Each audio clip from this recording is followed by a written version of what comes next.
1948 সালে জাতিসংঘ শান্তিরক্ষা মিশনের যাত্রা শুরু হয় মধ্যপ্রাচ্যে আরব ইসরায়েল যুদ্ধের সময়। এরপর থেকে বিশ্বব্যাপী ৭১টি শান্তিরক্ষা অভিযানে জাতিসংঘের শান্তিরক্ষীরা অংশ নিয়ে বিশ্ব শান্তি প্রতিষ্ঠায় গুরুত্বপূর্ণ অংশ হয়ে ওঠে। বাংলাদেশ প্রথমবার শান্তিরক্ষা মিশনে অংশ নেয় ১৯৮৮ সালে ইরান ইরাক যুদ্ধের সময়। সেই থেকে ধারাবাহিকভাবে বাংলাদেশ বিশ্বের অন্যতম শীর্ষ শান্তিরক্ষী প্রেরণকারী দেশ হিসাবে পরিচিতি লাভ করে।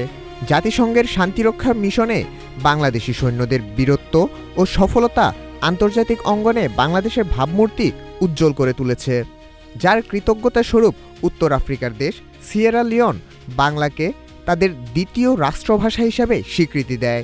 এছাড়া জাতিসংঘ, যুক্তরাষ্ট্র, কুয়েত, কাতারসহ বহু দেশ বাংলাদেশি শান্তিরক্ষীদের সাহসিকতার জন্য বীরত্বপূর্ণ পদকে ভূষিত করেছে। জীবন অবাক না করলে কে করবে? 28% মিল্ক ফ্যাটের অবাক করার সাথে ফ্রেশ মিল্ক পাউডার। জীবন অবাক করুক প্রতিদিন।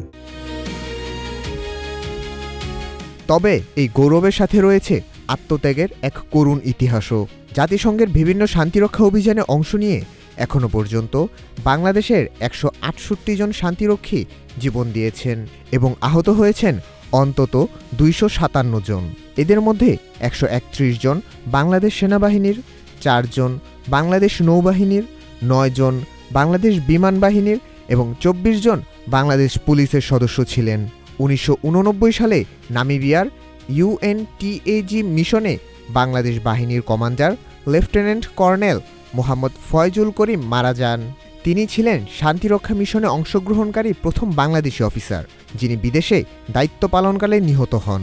এছাড়া ২০০৩ সালের পশ্চিম আফ্রিকার দেশ বেনিনে ১৫ জন এবং ২০০৫ সালে কঙ্গোতে ৯ জন বাংলাদেশি শান্তিরক্ষী নিহত হন।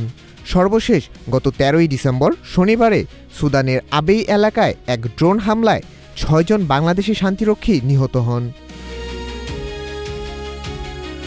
বাংলাদেশি শান্তিরক্ষীদের এই আত্মত্যাগ কেবল জাতিসংঘের শান্তিরক্ষা মিশনকে শক্তিশালী করেনি, বরং বিশ্ববাসীর কাছে বাংলাদেশের মানবিকতা, সাহসিকতা ও দায়িত্ববোধের এক উজ্জ্বল দৃষ্টান্ত স্থাপন করেছে।